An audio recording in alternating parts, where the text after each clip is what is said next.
To get better answers from ChatGPT, you need to follow these simple rules. In this video, I'll explain what makes a good prompt and what makes not so good one. By the way, a prompt is an input that you give to ChatGPT or any other AI tool. Good prompt is a key if you want to receive a good response, also called output. As you may already know, ChatGPT is a great tool for learning languages. If you're not sure how to use ChatGPT for learning languages, you can watch my video on how to get started with ChatGPT to learn any language. Prompting is important. While some prompts generate a good output, others don't. Prompting is a technique used in artificial intelligence to produce a proper response. I spent months using ChatGPT, and in this video I will share with you how to get the exact answer you are looking for. First of all, it's a good practice to start your prompt with a verb. You can use verbs like correct, create, explain, generate, rephrase, summarize, specify, write.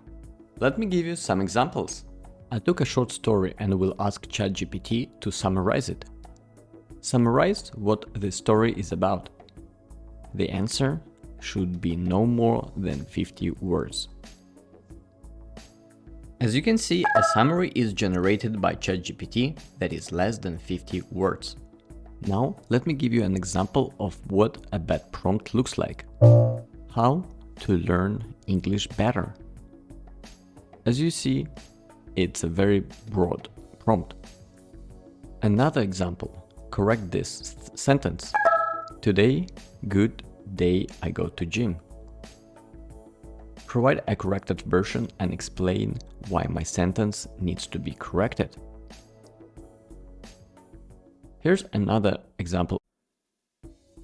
Teach me English. As you see, this prompt is too broad, it's not tailored for your needs. Number 1, clear and specific topic. You need to provide clear instructions.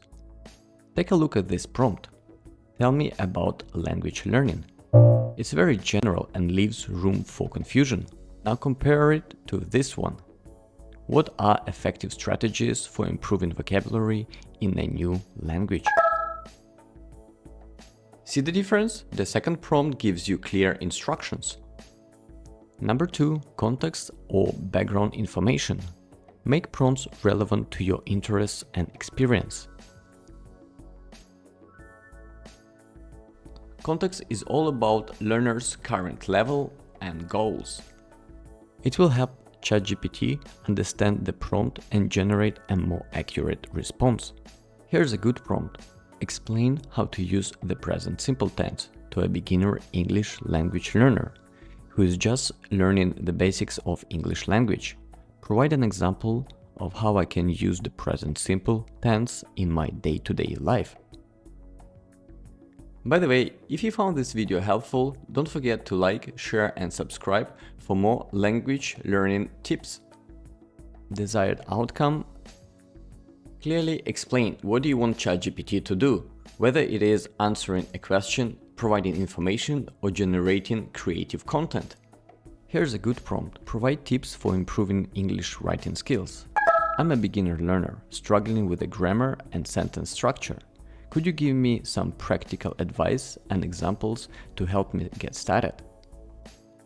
Let's break down this example into several parts. As always, it is a good idea to start your prompt with a verb.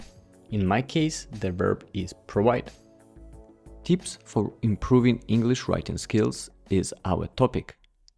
I'm a beginner learner struggling with the grammar and sentence structure is our context. And could you give me some practical advice and examples to help me get started? It is a desired outcome. Just to summarize, that's how your prompt would look. We start with a clear and specific topic, then we provide some context or background information and specify a desired outcome and examples. Here's an additional one. You can ask ChatGPT to act as someone else. For example, act as a teacher of English. Here's another example.